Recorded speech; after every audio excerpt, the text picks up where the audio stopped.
धर्मनाम् अधिकाराणाम् प्राप्त्यर्थम् साम्राज्यर्थम्।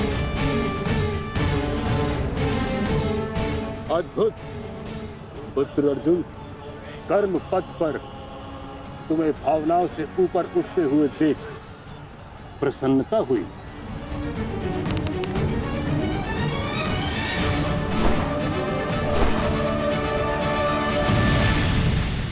जब तक महामहिम के हाथ में शस्त्र हैं, उनके प्रहार की धारा कोई नहीं रोक सकता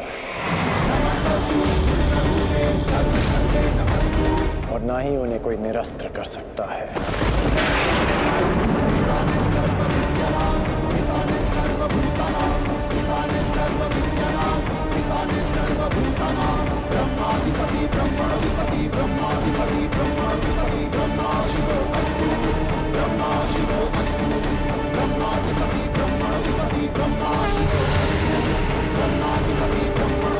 तुम्हारी तपस्या सफल हो गई बालिका।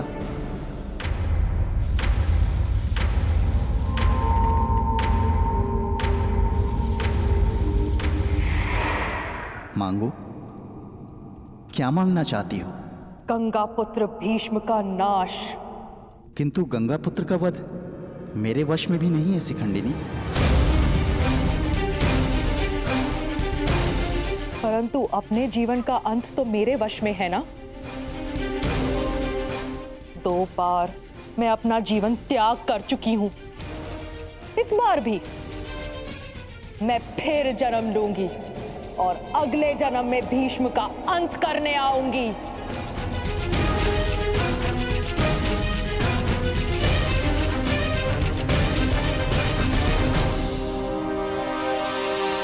रुको बालिका, तुमने इतनी कठोर तपस्या की है, हमें बताओ तुम्हारी समस्या क्या है?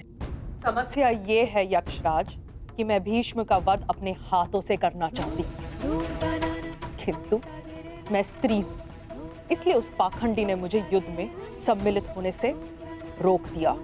मैं तुम्हें भीष्म की मृत्यु का वरदान तो नहीं दे सकता, किंतु कुछ ऐसा अवश्य कर सकता हूं जिससे तुम अपना लक्ष्य पा सको, किंतु एक बंधन रहेगा। मेरे लिए केवल भीष्म की मृत्यु महत्व रखती है और कुछ नहीं। हाँ कहने से पूर्व मेरी पूरी बात सुनो बालिका, उसके पश्चात निर्णय लेना।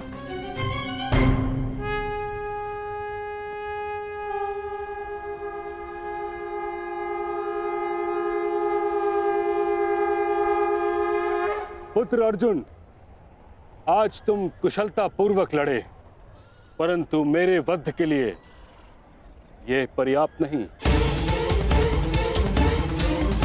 हाँ, क्योंकि महामहिम के पास तुम सबके नाश के लिए पर्याप्त अस्त्र है धनुर्धारी अर्जुन।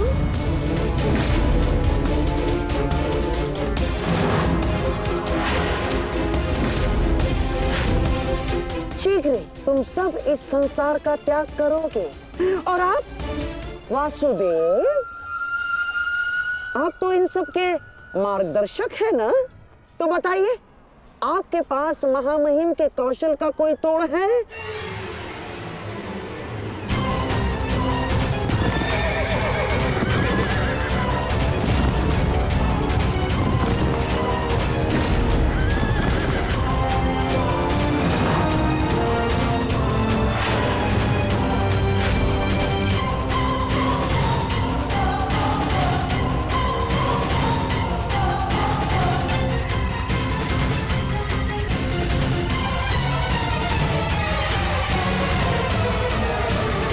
पितामह का सामना किया, परंतु उन्हें परास्त करने में असफल रहा।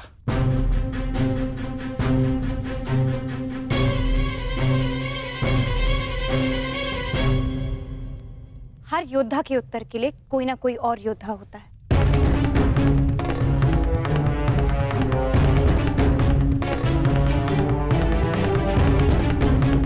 केशव,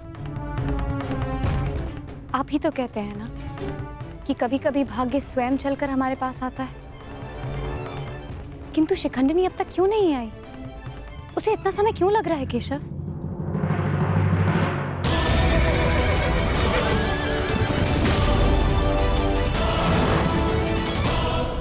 उन्हीं की प्रतीक्षा कर रहे हैं पांचाली।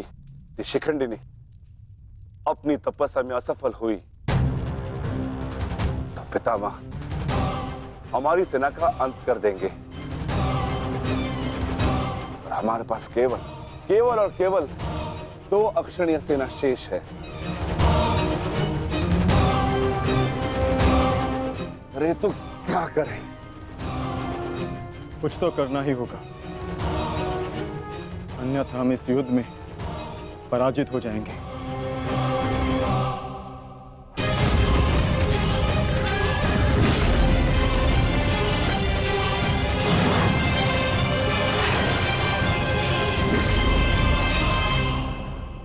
से विजय हमारी हुई, आज फिर से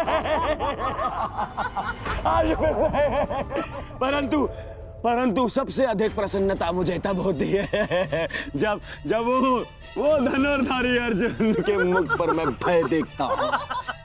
केवल 2 अक्षुणी सेना शेष बची है उन पांडवों के पास और शीघ्र ही वो 2 अक्षुणी सेना भी समाप्त हो जाएगी, अंत हो जाएगा उनकी सेना का और उन पांडवों का। अवश्य अंत होगा, नाश होगा, क्यों नहीं होगा? परंतु खेद है अंगराज, आप इस युद्ध में लड़ नहीं पाएंगे क्योंकि महामहिम जिस वेग से पांडवों की सेना को नष्ट कर रहे हैं उससे तो ऐसा प्रतीत होता है कि ये युद्ध कल ही समाप्त हो जाएगा। गांधार, युद्ध अभी तक समाप्त नहीं हुआ है। मैंने आप सबसे पहले भी कहा था कि विजय से पूर्व उत्सव मनाना उचित नहीं है।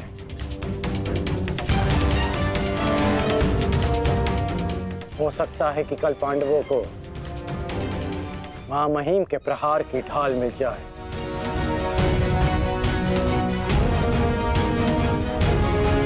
इस युद्ध में कुछ भी संभव है।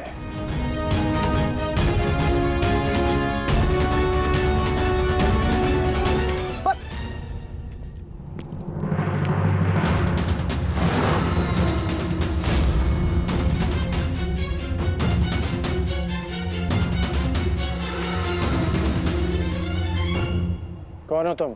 मैं इस युद्ध का अंत हूं। मैं भीष्म की मृत्यु हूं। देवी शिखंडिनी,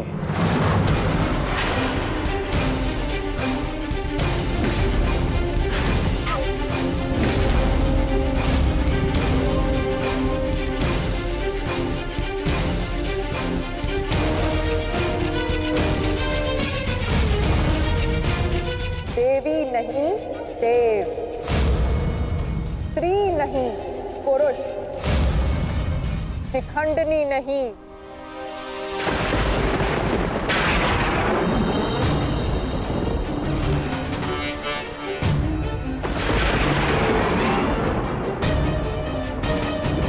शिखंडी।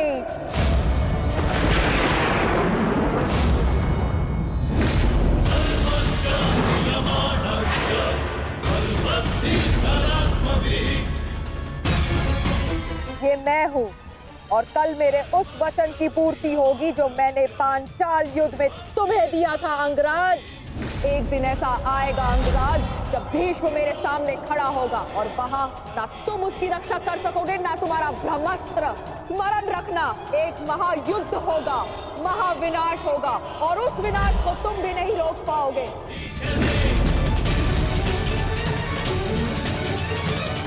बधाई हो, कल से तुम इस युद्ध में प्रवेश करोगे। कल कुरुक्षेत्र एक योद्धा को विदा करेगा और दूसरे योद्धा का स्वागत।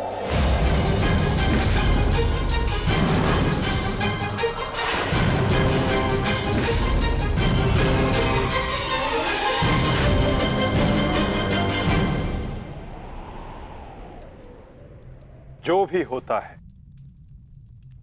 केवल समय के अनुसार होता है और उचित समय आने को है। हमें केवल धैर्य रखना है, जब तक उचित समय नहीं आ जाता। शिखंडिनी कुरुक्षेत्र पहुंच चुकी है।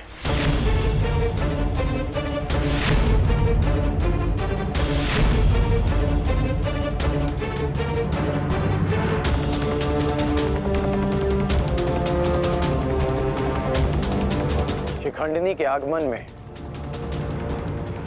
आपकी संभावित मृत्यु छिपी है, फिर भी आप मुस्कुरा रहे हैं।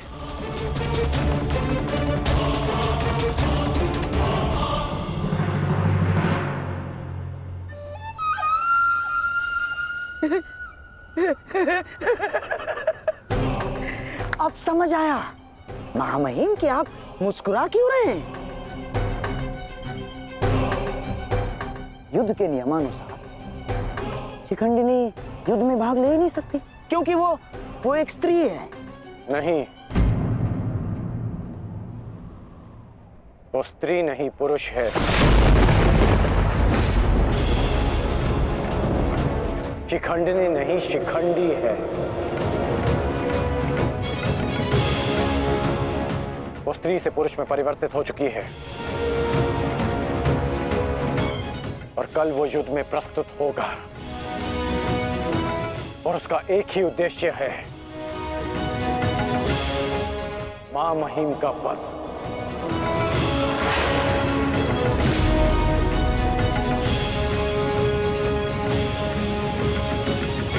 हाँ, एक स्त्री अपने प्रतिशोध की आग के चलते पुरुष बन गई। अद्भुत। भला यह कैसे संभव हुआ? कैसे हुआ वो छोड़िए मामाश्री, अब ये बताइए कि करना क्या है।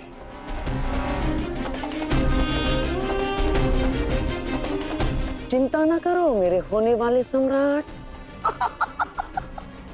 तुम्हारा ये मामा इसका भी कोई ना कोई उपाय अवश्य ढूंढ लेगा।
नहीं पांचाली, समय बदल गया है।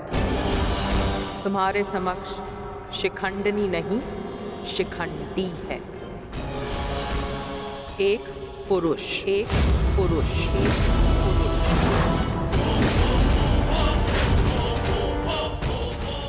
और तुम्हें पर पुरुष का स्पर्श करने की अनुमति नहीं है।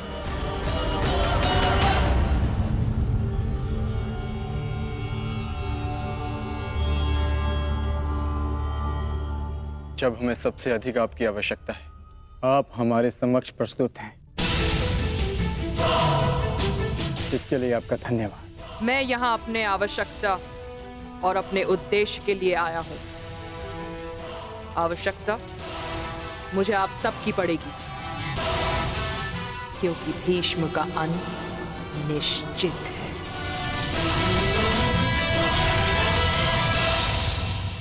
ये मेरा वचन है, हम आपका पूर्ण रूप से समर्थन करेंगे, फिर चाहे कुछ भी हो जाए। युद्ध भूमि में हम आपके साथ खड़े रहेंगे और अंत तक युद्ध करेंगे। हमें यह कार्य कल ही संपन्न करना होगा, क्योंकि मेरे पास मेरे जीवन का लक्ष्य पूर्ण करने के लिए केवल एक ही दिन है।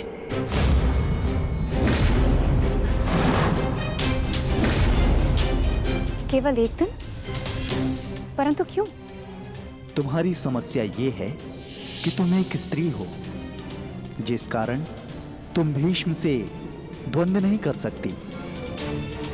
मैं तुम्हें पुरुष बनने का वरदान देता हूं, ताकि तुम भीष्म को परास्त कर सको। किंतु स्मरण रहे कि ये वरदान केवल 8 प्रहर अर्थात एक दिन के लिए रहेगा। हमारे शत्रुओं को इसका भान नहीं होना चाहिए कि शिखंडिनी केवल एक दिन के लिए पुरुष है।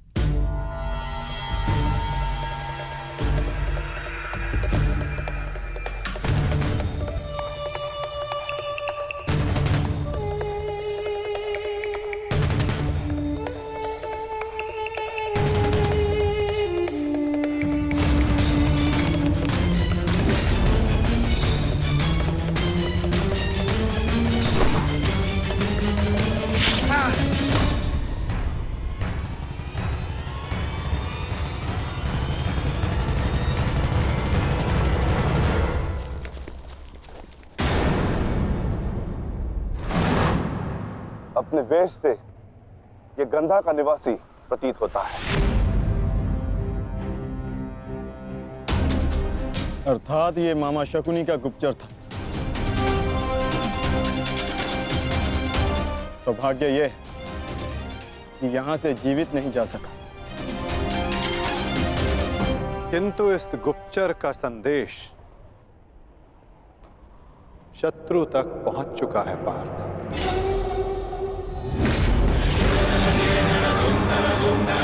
केवल 8 प्रहर, केवल 8। उसके पश्चात ना उस शिखंडी का कोई अस्तित्व रहेगा और ना ही भीष्म पितामह कोई संकट होगा।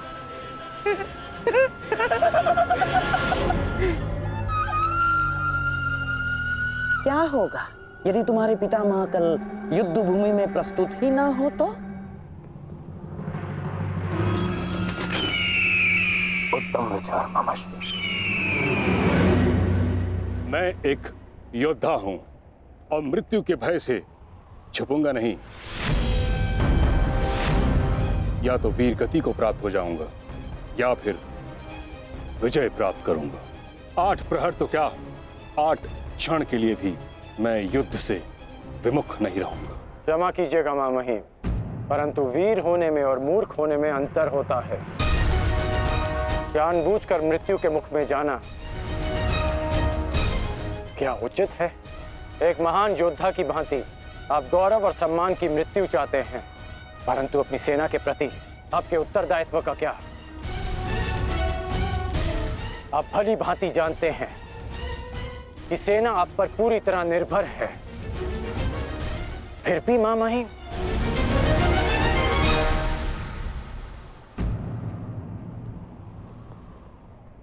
अंगराज ठीक कह रहे हैं पितामह।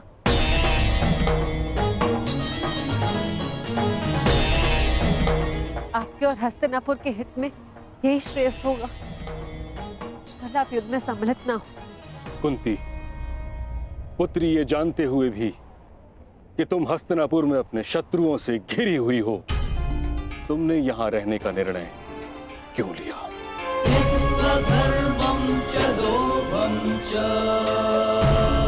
क्योंकि हम सब कर्तव्यबद्ध हैं। मैं भी अपने कर्तव्य का पालन कर रहा हूं।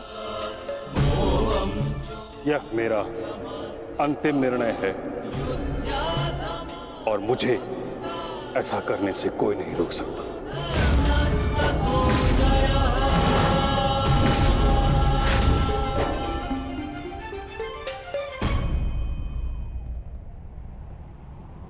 मित्र, चाहे कुछ भी हो जाए, कल तुम्हें पितामह की रक्षा करनी होगी।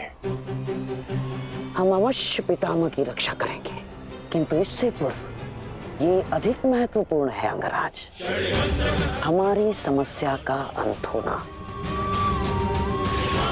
हमें समय मिलते ही शिखंडी का वध करना होगा। उसके पश्चात हमें इस युद्ध में विजय पाने से कोई नहीं रोक सकता।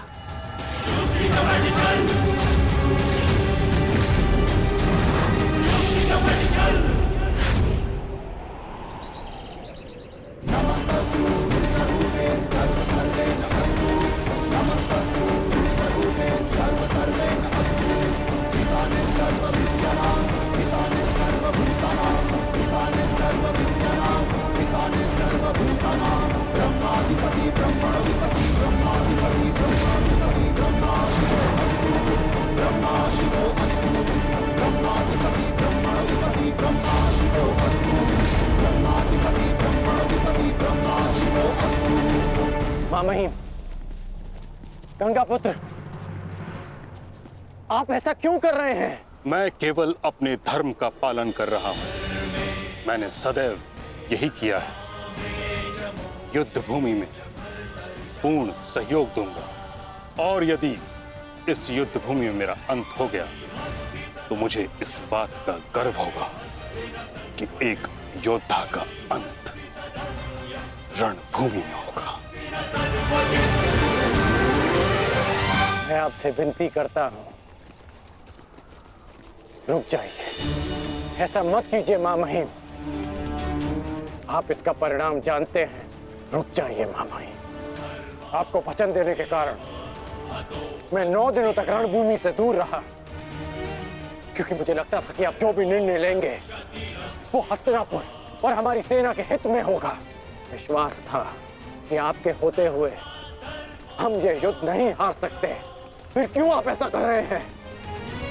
एक कौरव भरे अंत के लिए आप पूरी कौरव सेना का संहार नहीं कर सकते।